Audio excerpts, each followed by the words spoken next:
Padyshim në aspektin ato që ka potencial tani edhe përforcon ato që NATO do të ndryshojë dhe shtetet përkatëse të cilët ishin pjesë përbërëse e mbretërës mbrojtëse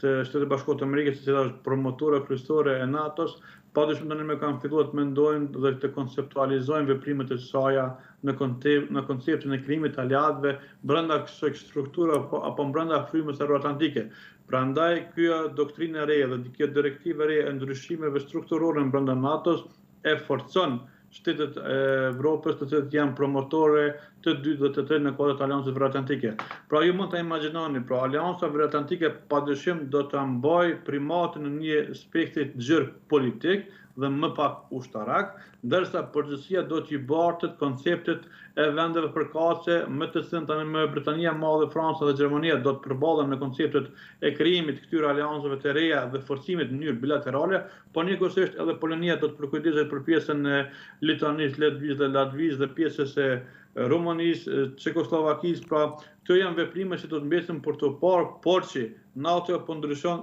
është e padiskutueshme një mundësi e ndonjë devijimit apo largimit të minimizimit amerikan kuadër kësaj komponente ushtarake në kuadër të Aleancës Veriatlantike, padyshim që i detyron vendet përkatëse që të avancojnë interesat e tyre dhe të mbrojnë konceptin e mbrojtjes ushtarake të Evropës, por që potencova është një kosto mbi 800 miliardë që ne po bisedojmë që do duhet të investojnë shtetet përkatëse në modernizimin e interesave të tyre ushtarake për ta krijuar këtë koncept në ritëm mbrojtjes ushtarake evropiane, por njëkohësisht në kuadër të kësaj padyshim që Kosova, unë po referohemi prapë rikthehem tek pjesa Kosovë, Shqipëri dhe Kroaci, do duhet që të forcojmë me marrëveshjet më të tjeshme, do duhet që ta dizajnojmë më tutje këtë marrëveshje, sepse do të jetë të rëndësishme dhe përcaktimi afatgjatë i interesave dhe mbrojtjes së këtyre tri shteteve në bazë të kësaj marrëveshje dhe në bazë të kësaj mundësie të ndryshimeve brenda konturave të NATO-s dhe strukturimit të saj do të jetë të rëndësishme. Prandaj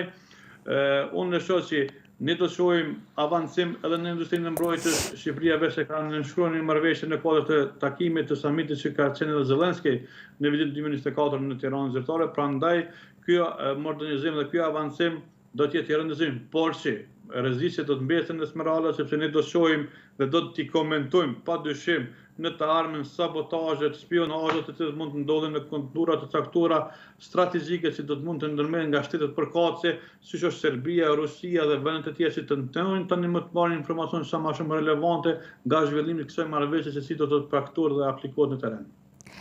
Trizan, çfarë po ndodh në Beograd? Duket se protestat po vijojnë në forma dhe mënyra të ndryshme, paralizim të jetës në Beograd kishte të premten. Vučić duket se tashmë është edhe më i ashpër ndaj tyre, madje thotë se ka kërkuar edhe ndihmën e shërbimit sekret rus. Padyshim është ajo që ne kemi thënë, pra është e orkestruar nga vetë Aleksandar Vučić, tani më nga takimi apo nga protesta e 15 marsit, ku të gjithë kanë pritur që do të ketë eskalim. Ne kemi potencuar që nuk do të ketë eskalim fare dhe do të kaloj pa u prish rendi dhe siguria publike në Beogradin zyrtar. Në aspektin e saj tani më deklarimet do të jenë më të ashpra, qëndrimet do të jenë më të ashpra dhe ne do të shohim në vazhdimsi në protestat të ardhshme një ashpërsi të strukturave të sigurisë shtetit të Serbisë ndaj protestuesve, do të shohim edhe arrestime ndaj organizatorëve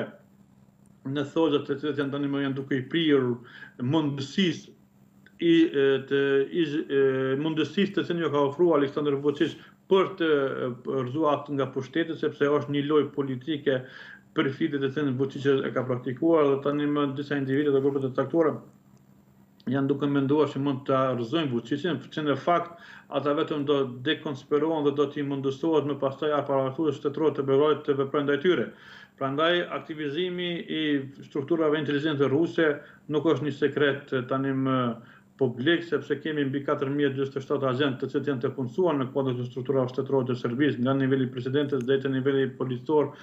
lokal. Pra kjo dëshmon faktin që do të ketë edhe një shtim të aktiviteteve të caktuara të mbikëqyrjes elektronike, të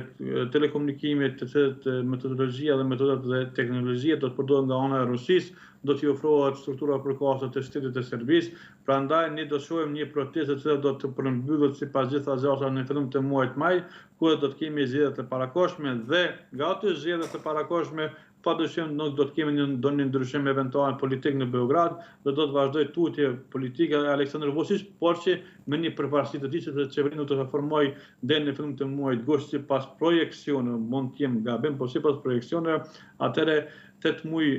është një kohë relative të cilën ka fituar Aleksandr Vučić nga ndryshimet e pritura në konceptet gjeopolitike dhe ndoshta deri në muajin e 8 këtij viti do të shohim një avancim më të tëshëm të një paqe Ukrainë-Rusi dhe pikërisht kjo fitimi në kohë i Vučićit do i shpëton atij nga veprimet e mundshme të kërkuara nga ana e ruse që të veprojnë në kuadër të interesave gjeopolitike brenda Ballkanit Perëndimor. Por që prapë do të rikthehemi kjo marrëveshje ushtarake mes Kroacisë, Shqipërisë dhe Kosovës, padyshim se do hyjnë në konceptin e narrativës së Beogradit për ta goditur më tutje dhe për të qenë më ashpër në raport me protestuesit dhe në raport me pozicionin e tij në kuadër të interesave serbe dhe ruse në Ballkanin Perëndimor. Falenderoj shumë Drizan. Ditë të mbarë.